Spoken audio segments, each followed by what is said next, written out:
Ladies and gentlemen, the verdict is in. So, according to the press conference held by the Hoover PD earlier this afternoon, Carly is being charged with 2 misdemeanor charges and fines of, I guess they carry a fine of $1,000 each and possibly a year in jail. But she had turned herself in, but then posted bond already. So it seemed to me that this is a whole production, because if she turned herself in and she went to jail, what was the point if she's just going to turn around and leave? I am shocked. Am I the only one who's shocked at the charges? Because considering all the manpower that went into the search, the time, the overtime, the equipment that's needed, the workforce that's used, the cost, not just for the police department, but also the time from people who were volunteering and looking for her, the businesses that sponsored, the searches or tried to contribute or do what they could to try to help locate her. Am I the only one who's shocked and disappointed by the charges?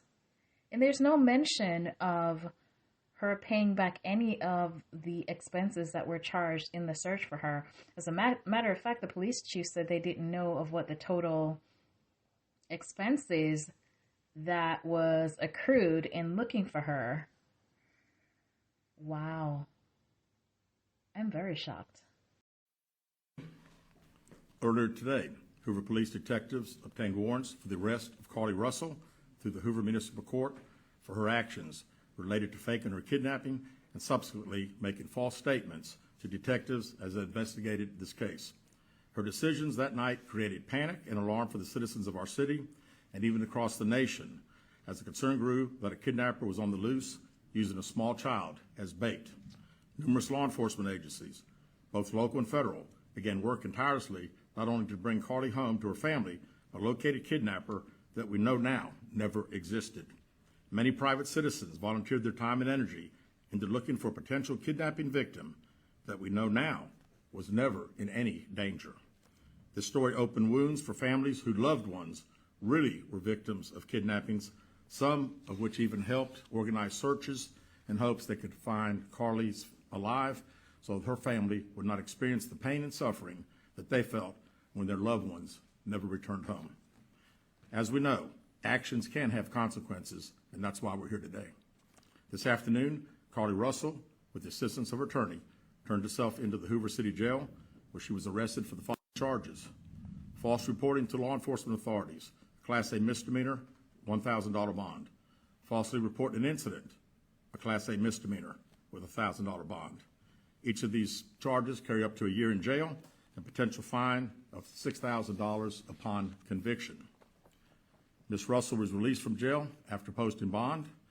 We initially presented this case to District Attorney Lanice Washington, who agreed to handle prosecution through district court. After consulting with the Circuit Court of Jefferson County Bessemer Division, the case was referred back to municipal court for charging because the only applicable charges were misdemeanors.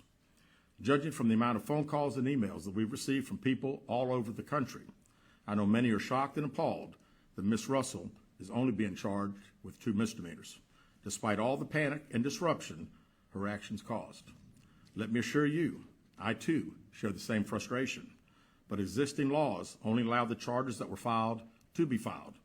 I can tell you that I will be contacting our state legislatures on behalf of law enforcement in Montgomery and asking them to look at this law applied to these facts and urge them to add an enhancement to current legislation when somebody falsely reports kidnapping or another violent crime.